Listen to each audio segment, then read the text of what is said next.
What's going on, guys? Welcome back to Country Bunkers Trains. I hope all is well. We got another project I've been working on I thought we'd check out today, a custom car. As you can see, the Oceangate Titan Submersible has returned and it's here on our O-scale layouts. Now, I do want to preface real quick that I mean absolutely no ill will or ill intentions towards the tragedy that happened with the real Oceangate Submersible last year. It's an absolute tragedy what happened to this sub. Like I say, I don't mean anything bad towards what happened with that sub and the people involved. No, a little personal history. I've always been, as long as I can remember, a huge Titanic buff. Even all the way back in elementary school days when they did the book fair, I remember running in there and going straight for any Titanic book that I could find. I've just always been very enamored with the Titanic personally.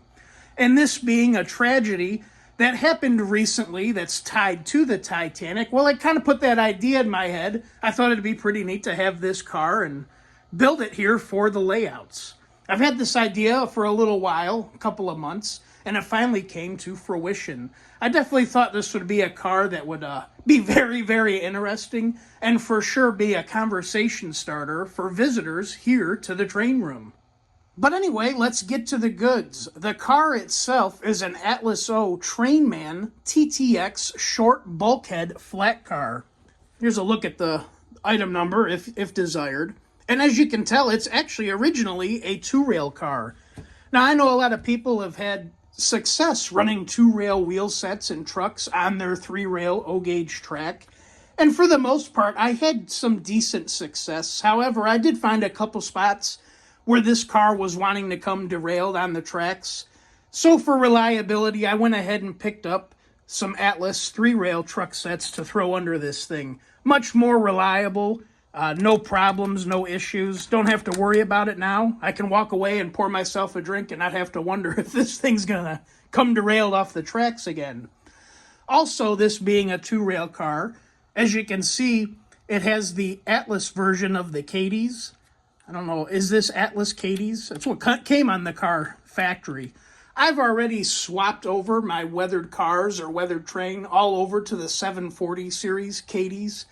And so I opted to just leave these factory Atlas Cadies in place. They hook up to my other Cadies just fine, and it was one thing I didn't really have to mess with. Now, obviously, of course, I did go ahead and weather this car, and admittedly, the weathering came out quite a bit heavier than what I was originally anticipating. I picked up a new airbrush gun, and this was my first piece to try out that new gun with. And I quickly found out just how crappy my old airbrush gun was. Man, this new gun really lays down the paint, man. As you can see, right? But hey, it's all good. It still came out pretty damn well in my own personal opinion, and I love it. But yeah, for weathering the cars, my weathering's been very basic and simple lately. I'm really only using two colors. And they're both by Vallejo. We got leather brown for kind of like dirt and mud. And then we've got German black, which is kind of like a grimy black. And all I usually do, as of late, is I start out with the brown. I do a light mist over the entire car to give it that kind of dirty, grungy look. And then I go over it with the German black, heavier in certain spots for heavy grime and heavy dirt. You know what I mean? But yeah, that's really all I did on this. I did break out my weathering powders. I use the powders on the trucks as well as the couplers. I really like how the rust effect turns out with those, but that's the only areas that I have rust on this car. And then once it's all done and the weathering's applied and dried up, I go ahead and seal it with some Testors Dull Coat. With the weathering all done, I decided to pimp this car out some more. I went ahead and installed these custom wood decks from ITLA, I believe it is. He laser cuts these specifically for these Atlas O Bulkhead flat cars. And man, I can't say enough about these pieces. These really bring the car to the next level, in my personal opinion. I'll try and leave a link in the description below to his website if you're interested.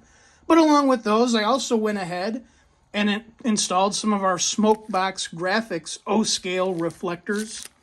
These also bring the car up, I think, to the next level. These are a really nice touch and real easy to apply. I'll leave a link in the description below to them as well. And now we get to the best part, the custom load for the car. So for Christmas this year, I received a 3D printer. I finally got it out of the box a couple weeks ago and started getting my feet wet and using it.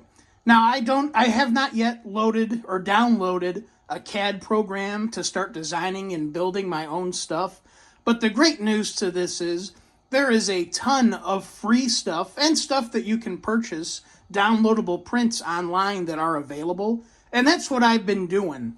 I've been grabbing those prints and downloading them into the slicing software of the printer, which works out really good because the slicing software, you can resize things as needed, as you can see here. And yeah, it's working out really well. I do eventually want to get a CAD program and start messing with it, because I have a lot of things I'd love to try and build for our layouts here eventually. But for now, just playing with the slicer program and testing out the printer has been a whole lot of fun. As you can see, I've been having some fun printing various different pieces. Hell yeah. But yeah, it really has been a whole lot of fun trying this thing out. The very first thing I tried printing were these O-scale pallets. This one didn't come out the best. You can see it got a little warped, so I didn't use it.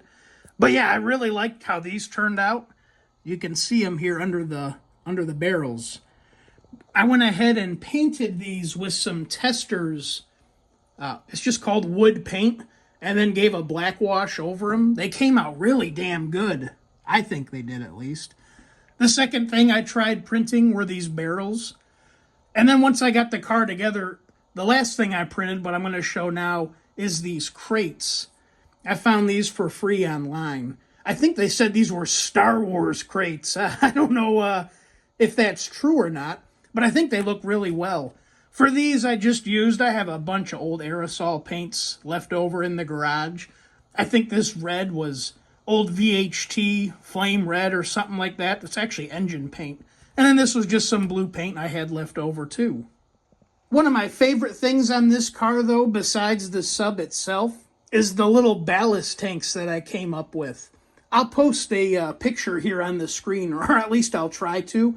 But if you remember, the platform that the sub used to dive with had these big ballast tanks on each end of the platform to either fill up with air or water, I'm assuming, to sink and raise the platform. I found these propane tanks, once again, for free online. It took a bit of time. I had to play with the sizing. I think I had to print 3 or 4, possibly even 5 different variations to get up with a sizing that I was comfortable with. But yeah, I think these are really cool. No, they're not exactly prototypical or 100% correct, but they give the right idea and the right illusion. Good enough for the women I sleep with, right? And now the star of the show, the sub itself. Now, I was having a lot of fun with my new 3D printer, but I was nowhere near ambitious enough to try and print this Oceangate Submersible. I wasn't comfortable even trying or attempting it.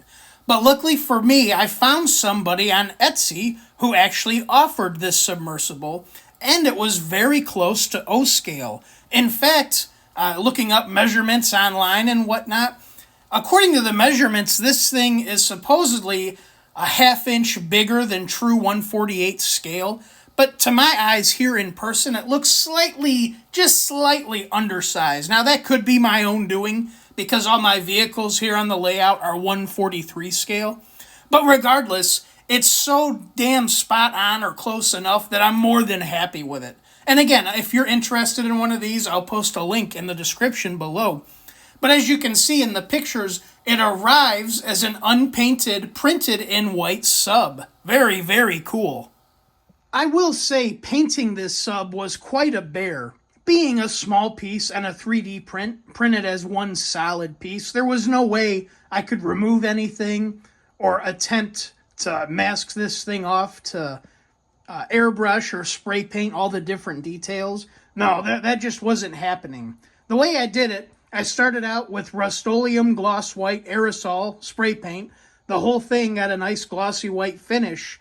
And then with a very steady hand, a small brush, and a few choice words, I had to set about hand painting all the different details and whatnot. Yeah, it took quite a while. it was a bit of a struggle, but hey, we got it down. For the other paints that I used, these were just cheap acrylics that I had on hand. I think it's the Basic brand acrylics. Really good paint and at a good price, but yeah, not my favorite stuff to use. One nice touch is the porthole on the front. I don't know how well the camera will pick it up or show it off, but I painted it blacks first, and then I applied this clear gallery glass over top to give it, a glass look up here. So it has a really nice glassy or glossy sheen to it. It kind of looks like glass, at least here in person. Like I say, the camera just doesn't pick it up all that well. I thought that was a nice touch. One thing I still really want to do is I want to get some of the Oceangate Titan decals printed up for the tail back here. I think that'll really finish this thing off. But man, I already have a boatload of time and a good chunk of change invested into this car already. I mean, hell, honestly, I probably got just as much time into this one single car as I do on that Penn Central T1 we just custom built a few weeks ago. No lie, man. This took up a lot of time. But eventually we'll get there. But for right now, I'm just calling it done and enjoying it. One day we'll get them decals made up. I think that'll really finish it off. The last finishing touch for the car were the hold-down chains. These are just some basic jewelry necklace chains that I pick up from the Michael's Craft Store. I had quite a bit left over from previous cars on hand, but I did have to go pick some more up. And in case you're wondering, I don't know if this thing has a part number on it anywhere, but you get the idea. You can find this in the jewelry section at any Michael's Craft Store. And this stuff works really well, especially on these bulkhead cars. You can see they have the little knockouts for the chains that you can just glue right in. And that's all I do. I just use some super glue and some superset, pull the chain down tight, dab a little glue, and spritz some superset on there, and it holds it right in place. Really, really nice touch, I think. What do you guys think of our new Titan sub car? Let me know in the comments below. I think it came out pretty damn good, if I do say so myself. And again, as mentioned, I mean absolutely zero disrespect to the family members or towards the tragedy that happened with the real Titan sub. Being somewhat of a Titanic nerd, this was just a screen grab, if you will, of current history that we got to live through and experience, and I was able to capture and model it here on the O-scale layouts. But yeah, let me know what you think. But anyways, guys, I'm going to leave you with a few shots of this thing running around the layout. I hope you enjoyed this quick little video. If you did, please make sure to like, comment, and subscribe. It would be much appreciated. As always, my name is Zach, and this is Country Bunkers Trains. Y'all take care. I'll see you the next go-round.